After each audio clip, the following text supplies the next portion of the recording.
I do product reviews, I also do travel and lifestyle vlogs, at gumagawa rin tayo ng food vlogs. So if you're interested, just let me know by hitting the subscribe button.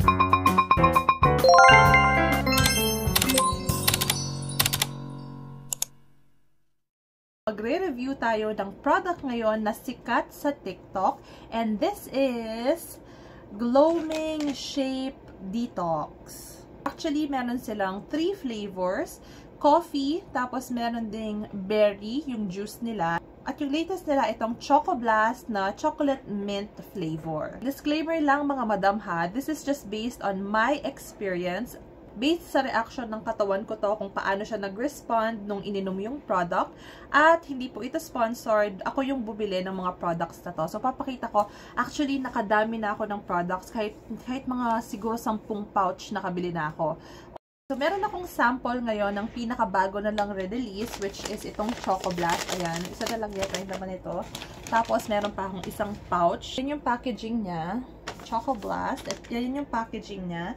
Tapos, sa loob, ganito yung sachet niya. Hindi ko alam kung ganito na rin yung sachet nung mga bago nila na coffee, drink, and juice. Kasi yung naabutan ko yung mga pahaba pa eh. So, ayan, tingnan natin. Ano nga ba itong Choco Blast na ito? So, sa pangalan pa lang, Gloaming Shape Detox. Ang claim niya is nakakapag-detoxify siya ng katawan, sweetened with stevia leaves. So, wala siyang sugar. Yung ginamit nilang pangpatamis ay stevia leaves. And it has glutathione and collagen. Gustuhan ko pa dito, FDA approved siya. So, hindi tayo masyadong mag-worry kung okay ba siya sa health natin. Basta alam natin yung contents ng iniinom natin. So, ayan. Tingnan natin yung nutrition facts niya. Nutrition facts. Ayan, nasa likod. Basahin natin. Sabi niya, amount per serving is 20 grams. Per pouch is 200 grams. 10 sachets yung nandito sa drink na to. At ang calorie count niya is 30. So, 30 calories per pack or per sachet. Okay, so paano ko ba na-discover yung product na to? Hindi po ito sponsored. Based lang to sa aking sariling feedback dahil sariling pera ko naman yung ginamit para sa product. Padaan sa TikTok ko yung page ni Chris Clerigo. Tapos may mga nagre-review nung coffee shape, nung berry glow. Tapos sa mga comment section, mukha namang authentic kasi alam mo yung hindi pa ako nakakakita ng parang sponsored ads or yung TikTok na galing sa mga big time or sikat na influencer. Pero madaming budol na product review kasi nga paid sila or sponsored. So syempre, ang sasabihin lang nila yung mga positive. Ang sasabihin nila all good things about the product, 'di ba? So na-curious ako. Ayun, nag-order ako at natatandaan ko nung first order ko, parang ang presyo na nasa $299. Pero na datnan ko ng sale, I think $219. Ganun lang yung presyo. Ipopost ko dyan kung magkano yung nabili ko. Tapos, nung nalaman kong na naka-sale siya, ayun, binili ko na agad. Tuwa rin ako doon sa brand owner kasi iniinom talaga niya yung products niya. By the way, mga madam, mostly nag-order ako niya sa TikTok at nag-aabang lang ako ng mga voucher kasi kapag naka-regular price siya, padalang ko siyang bilhin. Parang bibili lang talaga ako pag naka-sale siya kasi medyo mabigat siya sa bulsa para sa akin. Tapos meron din siyang mga allergen information. Ang sabi niya, it may contain fish and fish products, collagen, milk and milk products. So, mga may lactose, so lactose included. So, hindi siya para sa mga lactose intolerant. And meron din siyang skimmed milk. Para naman sa preparation, ito, meron namang instructions sa likod. So, ikaw na bahala kung gusto mo siyang hot or cold. Pero sa drinks na to, kasya lang siya sa isang cup, yung normal na cup. 'Yon. Magiging malasa na yung drink sa isang normal na cup. Mga magtatanong kung anong lasa, yung coffee niya, hindi siya masyadong lasang matapang na coffee. For me, kasi ako hindi ako umiinom ng... Ay, ano nangyari sa hair? Hindi ako masyadong umiinom ng coffee na matapang. Parang nagpapalpitate ako. So, ang lasa niya, very mild na coffee na may halong sweetness. Tapos parang meron siyang very mild na lasa na tsaa. Kasi dahil siguro sa mga leaves na nandoon. Tapos, yung berry drink naman, lasa naman siyang berry, masarap, matamis, parang refreshing yung taste niya. And yung Choco Blast nila, for me, malasa yung chocolate, masarap, hindi ganun katamis, pero nalalasahan mo yung mint. So, yung mint kasi hindi lahat gusto yon, pero ako naman, okay naman sa akin yung mint. Parang kung kumain ng, alam mo yung mint chocolate, parang ganun parang ganun yung atake niya. Tapos nabasa ko sa comment section, yung iba hindi nila masyadong bet yung may mint. Pero ako, okay naman siya sa akin. Kasi ako, ang reason ko, kaya tinry ko itong detox drink na to dahil constipated ako. So, kung itatanong nyo kung kailan best inumin ito, depende sa inyo. Kasi, make sure na kung iinumin nyo yan, meron kayong ready na CR. Kasi, magsi-CR talaga kayo. So, ako, dahil work from home lang ako, iniinom ko siya kapag umaga. Tapos, after 4 hours or mga ilang oras, ayun na, magsi-CR na ako. Pwede rin naman siyang inumin paggabi. Kung sa office kayo nag-work, hindi kayo komportable na nagpupup sa public toilet, pwede niyo siyang inumin ng gabi, tapos kinaumagahan, dun kayo magpa-flush out.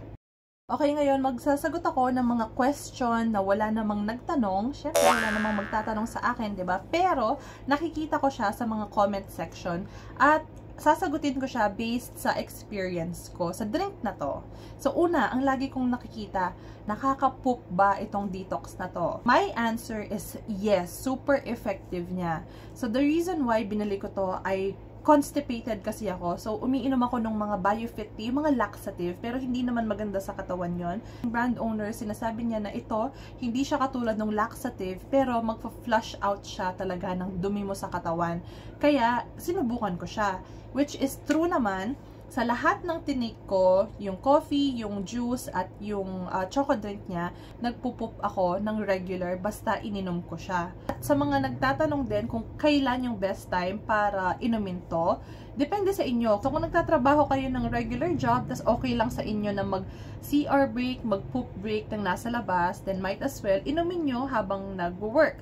Pero kung hindi naman, pwede namang before bedtime para pag umagang paggising nyo, mag-flush out or magpupup na kayo. Next question, pwede ba siya para sa bata or pwede ba siya sa mga teenager? Laging sinasabi ng brand owner, hindi siya recommended sa, of course, mga breastfeeding. Hindi siya recommended sa mga pregnant woman. Hintayin nyo na ng mga anak kayo, tsaka matapos kayo mag-breastfeed bago kayo uminom ng kung ano-ano. Makakapaghintay naman yan. So, mas safe pa rin to consult your doctor kung pwede kayong uminom nito. Pero ako personally, I will not recommend kasi nga nakakapoop talaga siya. Baka mag-cause pa ng dehydration or complication. Pero kung hindi ka naman lactose intolerant or wala kang allergies sa milk, sa fish, ganon, okay lang siya. Next question ay kung may side effect ba? Side effect tulad ng nahihilo or nagsusuka, mga ganon. Based on my experience, hindi naman ako nahilo, hindi naman ako nasuka, wala siyang side effect. Parang normal lang na uminom ka ng drink. Okay, next. 'Di ba nga sabi, nagpo-flush out ka, nagpo-poop ka. Ang tinatanong nila, paano yung feeling ng poop? Yung bang humihilab, ganon. Ngayon, kung umiinom kayo ng laxative, kung alam niyo yung mga BioFit tea, mga bigger light tea, ganon, ang feeling kasi nun, kapag magpo-poop ka, pag ganon yung laxative na ininom mo, alam mo yung parang umiikot sa tiyan mo, ganon siya. Pero ito, hindi. Parang sasakit lang yung tiyan mo na inire-remind ka ng tiyan mo na natatai ka na. Tapos, hindi naman siya yung sobrang sakit. Yung parang regular lang na, ay, masakit yung tiyan ko kasi gusto ko na mag-poop. Ganon. Ganon yung effect niya sa akin. Okay, another question. Dahil nga, ang claim nitong drink na to ay appetite suppressant din siya. May nagtatanong, mawawalan ka ba talaga ng ganang kumain? Sa aking experience, hindi ka mawawalan ng ganang kumain, pero feeling mo, busog ka. Alam mo yun, yung parang, ay busog ako. Iba kasing drink na talagang mawawalan ka ng gana after mong inumin. Ako, ang experience ko, feeling busog ka lang, pero hindi siya yung, ay wala na akong ganang kumain ng iba. Parang ganon. Hindi ko siya ma-explain eh. Basta iba siya. Hindi siya yung feeling na nakakawalang ganang kumain. Next question, dahil nga meron siyang collagen and glutathione, ang question is, nakakaputi ba? Well, to be honest, yung collagen, para sa akin yung amount ng collagen na nandito sa drink na to, ay hindi ganun ka-enough para paputiin ka niya dahil lang sa pag-inom ng drinks. So, to answer that question, based on my experience, kahit nakailang sachet or pouch na ako, hindi naman ako pumuti. Ito ang pinakalaging tinatanong, nakakapayat ba? So, ako, hindi ako pumayat. Pero, kung sasamahan mo ng proper diet and exercise, papayat ka. Kasi bukod sa nagpa-flush out siya, bukod sa nagpupup ka at nagdi-detox ka, feeling mo din lagi kang busog, kaya hindi mo kailangang mag-early breakfast. Yung hindi mo kailangan mag-early breakfast, kahit mag-choco drink ka lang, okay na. Yung hindi ka manginginig sa gutom, kahit na yun lang yung ininom mo. Pero, nasa sayo pa rin yun. Kasi kung after mong inumin yan, tapos nag-flush out ka nga, pero nagutom ka naman, tapos yung kinain mo, mga 1 kilong kanin, hindi ka rin papayat. Kasi lahat naman ng mga supplements or mga drink na sinasabi nilang pampapayat, dapat may kasamang discipline and exercise. So, discipline sa food intake mo at sa pag-e-exercise. So, kung tatanungin niyo ako kung pumayat ba ako, yes, may time na pumayat ako, nag-lose ako ng weight kasi sinamahan ko siya ng diet. Pero kung yan lang yung iinumin mo, I don't think so. Meron kasi yung mga nag-a-upload na tas nasa basket nila kasi nagpo-promote sila, kasi affiliate sila. Alam mo yung pagbibili ka kasi sa kanila, magkaka-commission sila. So ewan ko kung legit talaga na yun lang yung ginawa nila para pumayat, kung hindi ba sila nag-exercise or nag-diet. Pero kung ako ang tatanungin nyo, kung drink lang ang iinumin nyo, kung wala na kayong ibang gagawin at wala pa rin disiplina sa food, hindi kayo papayat kahit anong mangyari. Okay, so ayun, 3 yung drinks nila sa ngayon, 3 yung flavor. Hopefully, meron silang matcha na ilabas kasi nakikita-kita ko siya na parang may matcha flavor siya na ilalabas. Favorite ko pa naman yon. Ngayon, kung tatanungin nyo ako kung ano yung favorite ko sa 3, kung irarank ko siya, ngayon, ang gusto ko yung coffee talaga. Kasi, ewan ko ba, feeling ko, mas siya yung pinaka-balance yung lasa, hindi masyadong matamis, hindi rin siya mapait, yung sakto lang. Kung coffee lover kayo, baka hindi nyo siya magustuhan kasi hindi nyo malalasahan or ma-achieve yung gusto nyong pait ng coffee, yung magpapagising sa inyo, hindi siya ganon. Next naman ay itong kanilang Berry Glow na may chia seeds. In all fairness ha, yung chia seeds nila mararamdaman mo talaga kasi medyo madami. Hindi katulad ng sa ibang drinks na ang konti lang ng chia seeds. Ito naman, nakaka-refresh. Ito yung perfect na iniinom while eating. Kunwari, masarap yung food mo, tapos gusto mo mag-flush out after. Ito siya, kasi matamis siya, nakaka-refresh siya, tapos lagyan mo ng madaming ice. Masarap siya. Pero, para lang sa akin, super tamis niya. To the point na nauumay ako. Hindi ko siya kayang inumin ng yun lang. Hindi katulad ng coffee na pag morning, coffee lang, or yung chocolate, yun lang, tas okay na ako, hindi na ako masyadong gutom.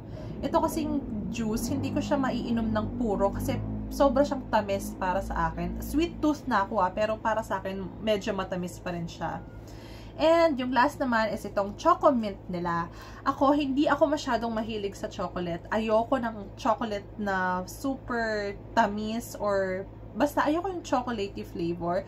Pero ito, nagustuhan ko siya kasi meron siyang pambalanse, which is yung mint. Kung i-rate natin or i-rank natin sila, number 1 ko yung coffee. Tapos number 2 yung choco drink, choco mint.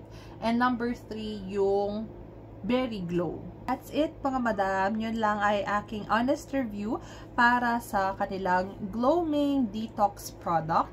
And kung may gusto pa kayong itanong or kung meron din kayo na experience dito sa kanilang product or kung may gusto kayong ipatry na products, just let me know para matry natin tapos magawa na natin ng review. Kasi medyo masipag ako ngayon na gumawa ng sit-down vlogs like this and product review. And kung may time pa kayo, check nyo naman yung ibang videos ko. Thank you so much. Bye!